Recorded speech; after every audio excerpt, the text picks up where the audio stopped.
Welcome to Podnutz Daily for September 2nd, 2008, episode number 68, I believe, if my notes are correct. Was proud of myself this weekend. I don't always pat myself on the back, but I was proud of myself for this thing. Do you guys ever get that Dell white password screen? It's not quite the BIOS. It's not quite the hard drive. It's like you could take the BIOS battery out, and you'd still get this white screen at startup. It's the Dell authentication system, something that's white. You got to enter a password, or you can't get by the screen. Well, I had one of them on a computer I bought off Craigslist, and I needed to get that off so I could actually get the computer all set up and sell it. And I actually never did a repair like that before and had it work.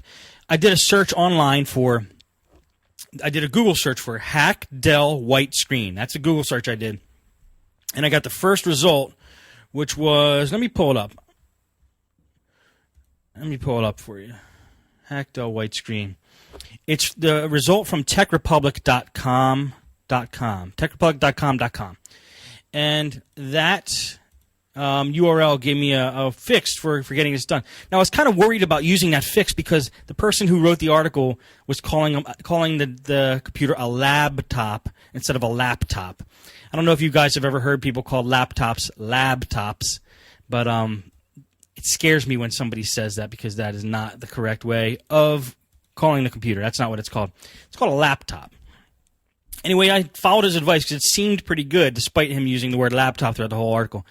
And what you do is you basically have to get on into the motherboard and find a certain chip on the motherboard.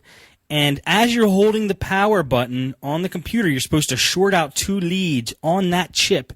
And you can use whatever you want. I actually used a paperclip. I held the paperclip to one lead, and I held the paperclip to another lead. And then I turned on the computer, and I held it on there for 2 seconds while the computer was booting. Then I pulled it off. Then I put it back down again, and then pulled it off again. That is the method that's talked about in this article, and it worked. White screen was gone. Everything was fine. Did a system recovery, brought it back to factory settings. That baby is now on the shelf to be sold. So, hacked the Dell white screen. Finally did one, and it worked, and I was very happy about that.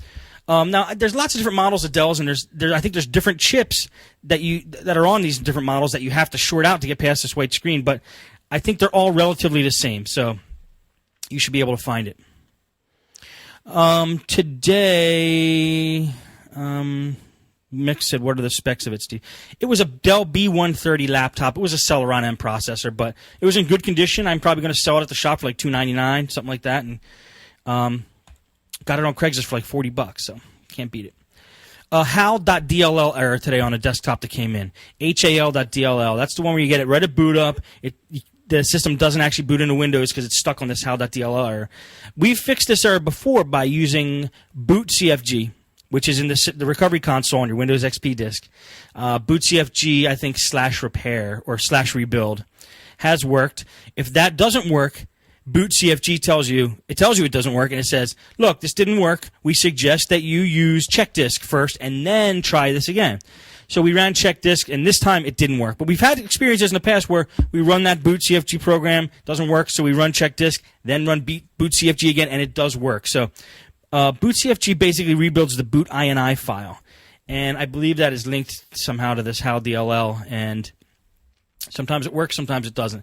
Looks like I'm probably going to end up trying to do a Windows repair, because we've ran check disk, we've ran fix boot, we ran boot CFG a couple times, and it doesn't seem to want to find the operating system properly. So I might just do a Windows repair, unless somebody has a better suggestion for that. A compact desktop has come in. Okay, compact desktop came in.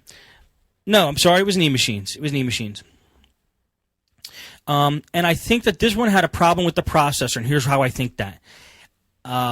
When in my experience, when a computer has a problem with the processor, it just acts funny. It acts erratically, and it doesn't usually get too far in the boot process. For example, sometimes your flash screen will just stay, it just says eMachines and it stayed eMachines. All right, so we turn the computer off, we turn it back on. Now it gets past the flash screen that says eMachines and starts to boot Windows for about a split second, and then hangs up. So how I came to the conclusion it was a processor, I didn't test it yet, we're going to find out tomorrow, is first of all, I figured maybe it's the RAM. So we take the RAM, we switch out the RAM and put another stick in, or just sometimes with RAM it gets a little funky sitting in one slot. You just got to take it out and reseat it sometimes, and that might actually fix the problem. We did that with the RAM, and I disconnected the hard drive because I wanted to rule out any fact that it was the hard drive. So I disconnected the hard drive completely, and I tried to run a Knoppix live CD. This is what a test I do to usually see if a motherboard's good, to see if the RAM is good, and see if the processor is good, and see if the power supply is good. I just take I disconnect the hard drive and try to see if Knoppix will load. If Knoppix loads fine, then I know the hard drive is the problem. If Knoppix doesn't load, then I know it's either CD drive, RAM, motherboard, or power supply. We tested the RAM. The RAM was fine. Power supply seemed healthy. I just had a feeling it wasn't the motherboard, because when a computer starts acting erratically, it's not usually the motherboard. The motherboard either works or it doesn't, in my experience. The processor is the one that makes it act goofy. So what happened this time? So it gets halfway through Knoppix, and it never stops at the same spot in the Knoppix installation. That's why I think it's the processor. It just it fails at different spots in the process and just stops dead or gives a funny error. So that's when I usually think it's the processor. And I'm going to pull that out and check it out tomorrow. I want to make an announcement, guys. Listen to this. If you guys listen to Podnutz Weekly, if anybody ever wanted to be a guest on the Podnutz Weekly show, and I've had some suggestions, emails from people who want to be a guest, here's what I want to do. I personally like having on the show people who have a lot of experience in the computer repair field. They either have a computer repair business of their own, or they've been doing computer repair for a long time. And it doesn't necessarily have to be that way. Some people could be in it for a short time and still acquire a wealth of knowledge.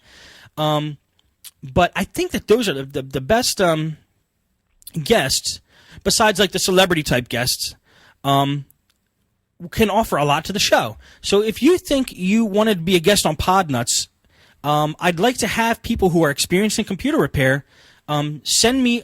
If you want to be a guest on Podnutz, just do this: send me a voicemail, a Skype voicemail to Podnutz. That's Podnutz, not Podnutz Daily. Skype me at Podnutz. I have a Podnutz account on Skype, because if you are a guest on Podnutz, you're going to have a Skype account anyway. So send me a voicemail, like a 2-minute voicemail to Podnutz if you want to be a guest, telling me why you think you'd be a good guest.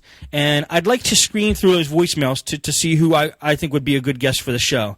If you want to do it, I'd love for you to send me a voicemail. I like finding people